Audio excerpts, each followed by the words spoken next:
This was a scene nearly 1 year ago in Times Square. Just a handful of guests, including healthcare workers, allowed to turn out to watch the ball drop because of COVID rules. So what about this New Year's Eve? Well, even though Omicron is spreading and cases are surging in the Big Apple, New York City's mayor says that the party is still on, at least for now. Omicron is a real challenge. It's going to be a very challenging few weeks. It was an epicenter early on in the pandemic. Now, New York State and NYC are reporting even higher, record-breaking levels of new cases for several straight days.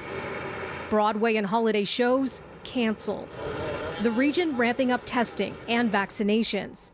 New York City Mayor Bill de Blasio says while much is still unknown about Omicron, he expects the surge to last several weeks with a fast spike in cases before they drop. 3, 2. And on the same day, a giant 22 arrived in Times Square.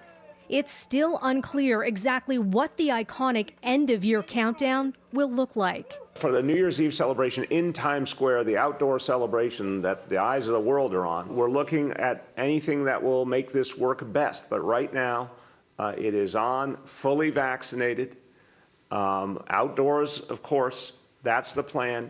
But we're talking to Times Square Lions. And if we need to make any other modifications, obviously working very closely with our healthcare leaders, we'll decide that in the course of this week. We'll announce it before Christmas. Washington, D.C. also seeing its highest daily case counts of the pandemic, now declaring a state of emergency Monday and reinstating a citywide mask order that had been lifted just about a month ago. Prominent politicians testing positive as infections climb in the U.S., raising fears a variant-driven surge could overwhelm hospitals and derail the economy.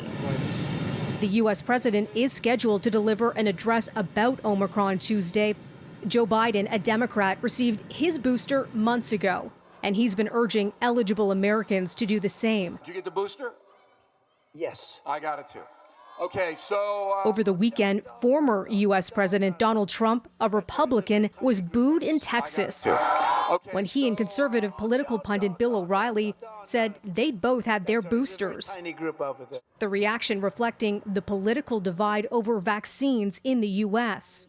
Of U.S. adults who said they have not gotten a coronavirus vaccine, 60% identify as Republican or Republican-leaning.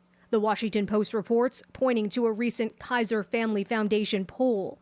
And a positive update from Moderna. While the details haven't been peer-reviewed just yet, the company saying Monday that a booster dose of its COVID-19 vaccine appears to be protective against Omicron, according to early data.